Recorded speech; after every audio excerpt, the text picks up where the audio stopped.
सड़क पर लेटा हुआ कफनपोश इंसान उसने जागती आंखों से देखा था। फिर वो सब उसकी बात का यकीन क्यों नहीं कर रहे थे। रगों में खून मुंजमद कर देने वाला सस्पेंस, खौफ के धुंधलकों में लिपटी तहरीर। कहानी आदमखोर बिल्ला। देसां दा राजा मेरे बाबुल दा प्यारा, अंबड़ी दे दिल दा सहारा, नी वीर मेरा कोड़ी चढ़िया। पिछे पिछे आंदा मेरी चाल वेंदा आई, चीरे वालिया वेखदा आई वे मेरा लौंग गवाचा। साडा चिड़ियां दा चंबा वे बाबुल असां उड़ जाना। ये वो गानों का मिक्सचर था जो इस वक्त शादाब एयर कंडीशन कोच में कुछ औरतों के आताब का निशाना बना हुआ था। रात के तकरीबन 9:30 बजे का वक्त होगा। बस फराटे भरती तेज़ी से आगे बढ़ती जा रही थी। गाड़ी में लगभग 47 के करीब अफराद होंगे, जिनमें बच्चों की तादाद 12-13 के करीब थी। कुछ मर्द हजरात, कुछ नौजवान और ज़्यादातर औरतें और नौजवान बच्चियां शामिल थीं। बस की अगली सीटों पर कुछ बुज़ुर्ग औरतें बराजमान थीं, जिनके हाथ में एक दरमियाने साइज़ का ढोल था, जिस पर वो अपने साथ कुछ बच्चियों को शामिल करके उन शादी के गानों को तहस नहस करने में लगी हुई थीं। अगर किसी ने शादी के गानों को लतीफ़ों में तब्दील करना हो तो किसी शादी के घर में ढोलकी पर गाती हुई उन ख़वातीन को देख ले। एक अच्छी खासी शादी के गानों पर मुश्तमिल लतीफ़ों की किताब मुरत्तब हो जाएगी। मैं और आसिफ बचपन के दोस्त थे। हम इकट्ठे पढ़े लिखे थे और एक दूसरे के घरों में बिला रोक टोक हमारा आना जाना था। आसिफ तो घरेलू हालात के बायस आगे तालीम हासिल ना कर सका और कॉलेज लाइफ के बाद एक किराने की दुकान बना ली और इसी तरह अपने घर का गुजर बसर चलाने लगा। मगर मुझे तालीम का बेहद शौक़ था और अपने इसी शौक़ को अमली जामा पहनाने के लिए मैंने कॉलेज के बाद पाकिस्तान की एक अच्छी यूनिवर्सिटी में ग्रेजुएशन के लिए दाखिला ले लिया। हमारे माली हालात ठीक थे, इसीलिए माशी तौर पर किसी तरह की परेशानी का सामना ना करना पड़ा। रावी चैन ही चैन लिखता था। पढ़ाई की वजह से मुझे अपने शहर से दूसरे शहर रहना पड़ रहा था, इसीलिए कभी कभार अपने घर चक्कर लगता तो आसिफ से भी मुलाकात हो जाती थी। लेकिन मुझे ज़्यादा देर अपने शहर में रुकना ना पड़ता, क्योंकि यूनिवर्सिटी में पढ़ने वालों के लिए कोई वक्त नहीं होता। हाँ, मगर नालायक बच्चों के लिए फ़ुर्सत ही फ़ुर्सत होती है। जाहिर है स्कूल से कॉलेज और फिर कॉलेज से यूनिवर्सिटी का सफ़र वो बच्चे बखूबी समझ सकते हैं जो इन हालात से गुज़र कर यूनिवर्सिटी तक पहुँचे होंगे। बड़े तालीमी इदारे में बच्चा सिर्फ़ और सिर्फ अपने शौक़ की वजह से पढ़ पाता है। मुझे ख़ुद बचपन से ही पढ़ने का बेहद शौक़ रहा है, इसीलिए तकरीबन हर क्लास में नुमाया पोजीशन होल्डर रहा और फिर कॉलेज के बाद यूनिवर्सिटी में अब मैं नुमाया ही था। मेरे यहाँ बहुत से दोस्त बन चुके थे, लेकिन मुझे हर वक्त अपने पुराने यार आसिफ का ख्याल रहता। एक दिन मैं क्लास से वापस अपने हॉस्टल के कमरे में जाने के लिए अभी कॉरिडोर में दाखिल हुआ था कि चौकीदार ने मेरे हाथ में एक सफ़ेद रंग का लिफाफा थमा दिया, जिस पर मेरे कमरे का पता साफ लिखा हुआ था। मेरे पूछने पर चौकीदार ने कहा कि डाकिया, ये लिफाफा आपके कमरे में देने के लिए आया था, लेकिन मैंने इजाज़त ना होने की वजह से गेट पर ही उससे ये लिफाफा वसूल कर लिया। और अब आपको देखकर मुझे याद आया कि ये लिफाफा मैं अपने क्वार्टर में रखाया था जब मैं दोपहर की रोटी खाने अपने घर गया, इसीलिए आपको गेट से अंदर दाखिल होते देखकर फ़ौरन ये लिफाफा मैं घर से उठा लाया हूँ। चौकीदार का क्वार्टर यूनिवर्सिटी के गेट से चंद कदमों के फासले पर ही था। लिफाफा हाथ में उठाए मैं अपने कमरे की तरफ बढ़ गया और ताला खोलकर अंदर दाखिल होकर बड़ी बेचैनी से लिफाफा खोला। ये एक वाजबी सा शादी कार्ड था जो कि मेरे दोस्त आसिफ के जानिब से था।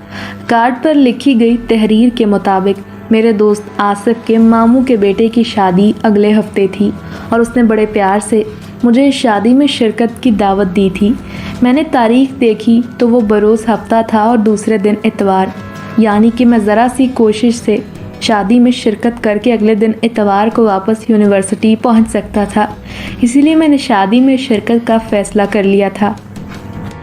फिर थोड़े ज़रूरी कामों से फरागत के बाद मैंने जवाब में आसिफ को अपने शादी की शिरकत का ख़त लिख दिया, जो मैंने दूसरे दिन यूनिवर्सिटी के बाहर लगे लेटर बॉक्स में डाल दिया। दिन यूं ही गुजरते रहे और फिर हफ्ते के दिन की एक छुट्टी लेकर मैं बजरिया बस अपने शहर जा पहुंचा और शाम को नहा धोकर आसिफ के घर की तरफ चल दिया। घर के सामने मुख्तलिफ़ किस्म की झंडियाँ लगी हुई थीं। मेहमान आ जा रहे थे। आसिफ लाइट्स वाले एक शख्स को कुछ समझा रहा था कि अचानक उसकी नज़र मुझ पर पड़ी और दूसरे लम्हे वो बिजली की तरह दौड़ता हुआ मेरी जानिब आया और मुझे आकर गले लगा लिया। उसकी खुशी तो देखने वाली थी। फिर कुछ देर इधर उधर की बातें करने के बाद और मेरे कुछ काम काज में हाथ बटाने की ऑफ़र देने के बावजूद आसिफ ने मुझे कुछ काम नहीं लिया और दूसरे दिन बारात में शरीक होने की ताकीद के साथ रुखसत कर दिया। वहाँ से सीधा मैं अपने घर की तरफ चल दिया।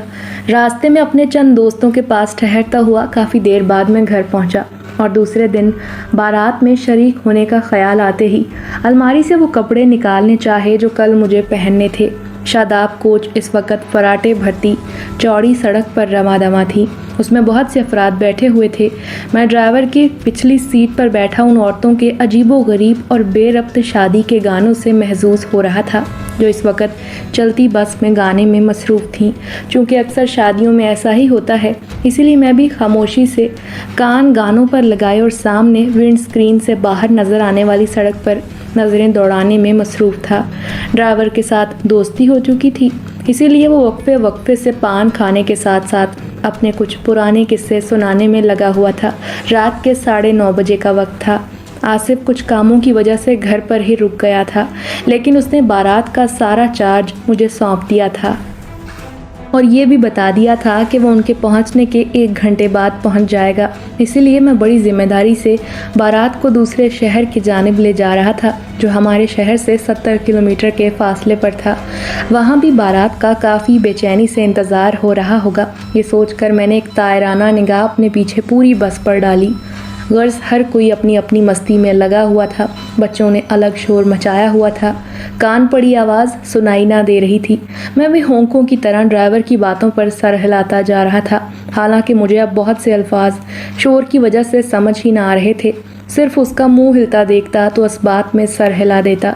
रात के 11:45 बजे तो मुझे नींद की वजह से ऊँघ आने लगी, तो मैंने दरख्वास्त करके तमाम औरतों से ढोल रोक कर आराम करने का कहकर ड्राइवर से पीछे की कुछ लाइट्स बंद करने की ताकीद की, जिस पर उसने फ़ौरन अमल करते हुए कुछ बटन दबाकर पीछे की कुछ लाइटें बंद कर दी।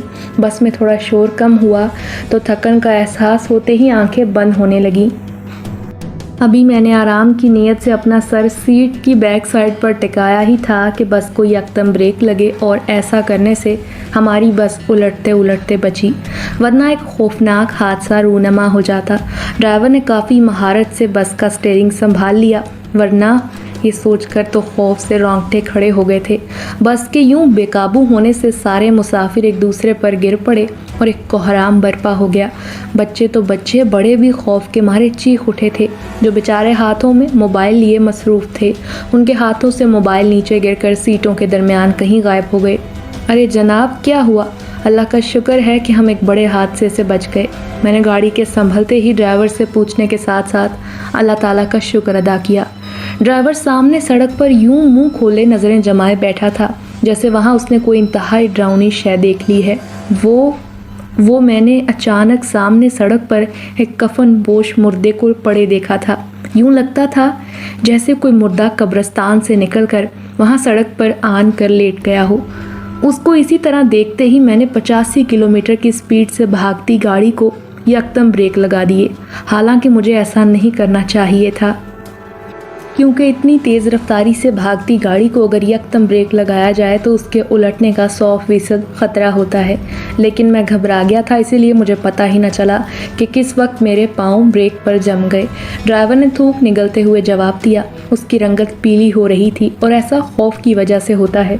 उसका जवाब सुनकर मेरे अपने हवास गुम हो गए। मैं भी सामने सड़क पर आंखें फाड़े बड़े गौर से देखने लगा, लेकिन मुझे तो वहाँ कुछ दिखाई नहीं दे रहा था। और मज़े की बात यह थी कि हमारे आगे और पीछे दूर दूर तक कोई दूसरी गाड़ी नहीं थी। यूँ लगता था जैसे किसी ने दोनों तरफ की गाड़ियों को जादू के ज़ोर से रोक दिया हो। मेरे साथ साथ दूसरे तमाम मुसाफिर खौफ से थर थर काँप रहे थे, क्योंकि बस को रुकते देखकर और इस हादसे से बचने के बाद चंद मुसाफिर हमारे पास आकर हमारी गुफ्तगू सुन चुके थे और उन्होंने वापस पीछे बैठे तमाम मुसाफिरों को असल सूरत हाल बता दी थी और बच्चों का भी ख्याल न किया था कि उन पर क्या गुजरेगी। जवाब में बस में खौफ व हिरास फैल गया था। सब खौफ से बाहर देखने लगे। उन सबको यूं लग रहा था जैसे अचानक कोई मुर्दा बस की खिड़कियां तोड़कर बस में घुस आएगा। मेरे कहने पर ड्राइवर दोबारा बस को स्टार्ट करके आगे बढ़ाने लगा, लेकिन उसकी नज़रें सड़क के दोनों अतराफ सर्च लाइट्स की तरह घूम रही थीं। मैं भी मोहतात अंदाज में उसके पीछे बैठा था। अब नींद मेरी आंखों से उड़ चुकी थी। अभी हम थोड़ी ही दूर गए होंगे कि हमारे पीछे से 2-3 और बसें चिंगाड़ती हुई तेज़ी से क्रॉस लेती आगे निकल गईं।